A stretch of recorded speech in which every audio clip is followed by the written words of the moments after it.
Hey everyone, welcome to the first episode of Season 2, Warikoo Wednesdays. We're back after 6 months. Season 1 left me nothing but humble. There are a lot of you that wrote in saying that the content really helped them.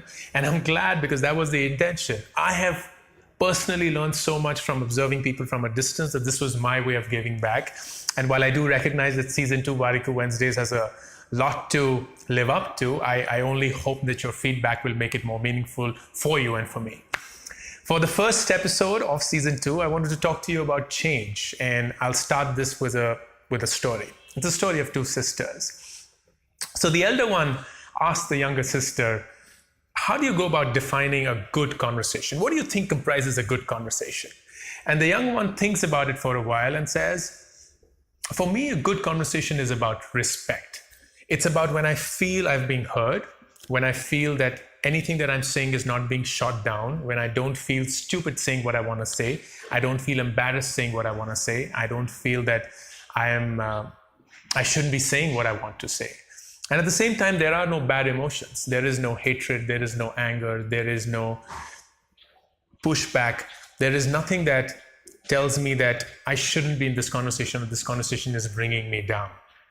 So the elder one says, that's good. That very seemingly looks like a good conversation. When was the last time you didn't have such a conversation with someone? You had a bad conversation with someone. And she thinks about it, and the young one says, I don't think I've had a bad conversation with anyone lately. Most of my conversations have been respectful, and most of them have made me feel comfortable.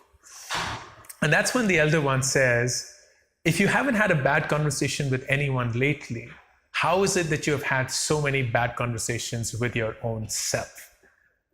You see, the elder one knew that the younger sister goes through a lot of self-doubt, a lot of low self-confidence. And in moments of these, when she has a conversation with her own self, those conversations are not good conversations. Those conversations are exactly the opposite of what she described as good, because in those conversations, she actually abuses her own self. She brings her own self down. She accuses herself of being incapable, of inadequate, of not doing enough, not knowing enough, not being able to push the boundaries. And there were two ways that the elder sister could have made the younger one realize this. One was to accuse her, to tell her, don't do this. Stop doing it because you know it's bad for you. Or the other one, which is what she chose, is to show her what more she could do.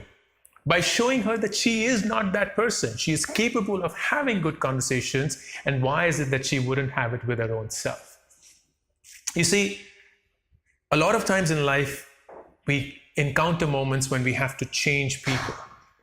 Change people because it means well for us. Change people because we genuinely want to help. And very often, most of us fall into the trap of trying to change people by beginning to accuse them of who they are currently, of telling them that what they're doing is wrong, of telling them, don't do this, stop doing this, it's hurting you.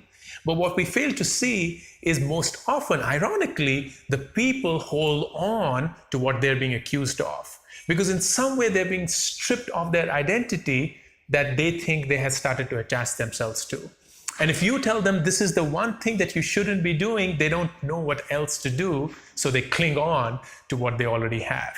Because all of us would want to belong to something. Instead, if we were to show them options, if we were to tell them, here is who all you could be, here is all that you could feel, here is all that you can accomplish, here's all that you can do, the other person begins to see the possibilities of who they can become. And that's when they recognize who they are today may not suffice. They can actually begin to become someone else.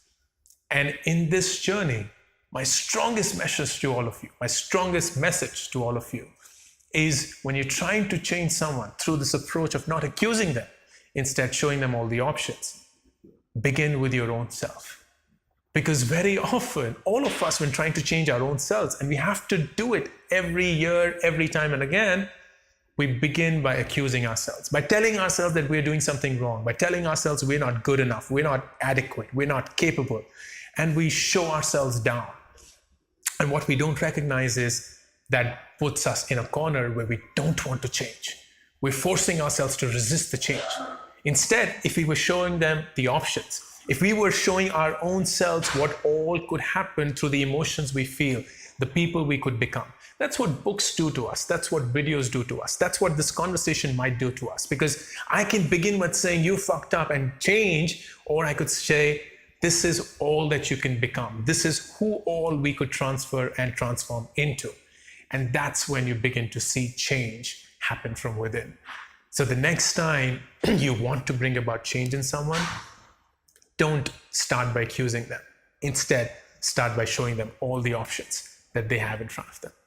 Until next Wednesday, I'll see you all for season 2, episode 2.